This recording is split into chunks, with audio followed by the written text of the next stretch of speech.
Hello everyone and welcome to another track guide video, and today we got Daytona International Speedway, and for this one I will be using a GTR. This car is interesting to drive, but it also has a very good straight line speed. So if you need to pick up a car for this one, pick one that it has a decent straight line speed. Acceleration is not so important. It can be useful, but the straight line speed is everything here. So once again guys, without further ado, let's get going. Starting with the lap, and I have to say the first corner is pretty tricky, so just make sure that you straighten up the car before you brake, otherwise you will lose the back end. I've seen this happen all the time. So the Coca-Cola sign is my first braking point, and you can see that I'm straightening up the car, and as I get off the brakes I start the turn, so not before that. So if you brake and turn, the car will eventually spin out or you will lose the back. I did that once. It's not a very good thing to do, so just make sure that the car is straightened up.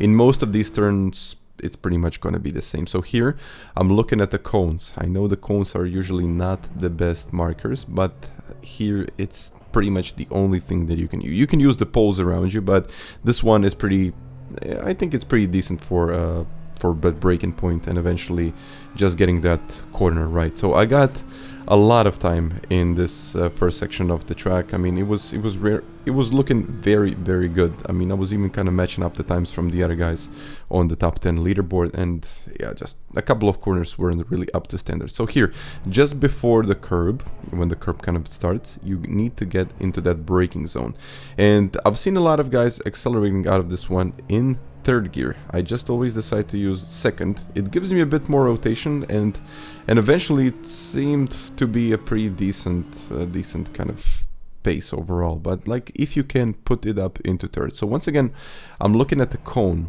This is not getting taken out so easily, so I'm just using the cone, and you could cut this part of the track a little bit more and upshift into third when you accelerate. So I did that one in second, but I think it's even better to put it in the third and then accelerate, so you will just avoid one more upshift, which is pretty significant when it comes to, you know, acceleration and all of that speed that you're carrying onto this part. So once again here, this is my braking point, or at least my marker. So just as I barely passed that, I tried to get onto the brakes, but not fully. So at about 80, so about 80-ish%, and do not turn the wheel too much in here.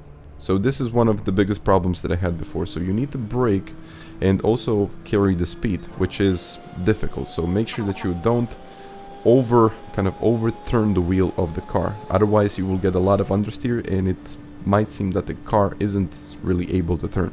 So just make sure that you kind of match the inputs of your wheel and in your foot. So yeah, that's pretty much all about it from this track guide, and I think I've said it all. So once again guys, thank you very much for watching, and I'll catch you next time. Bye.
I think this is it.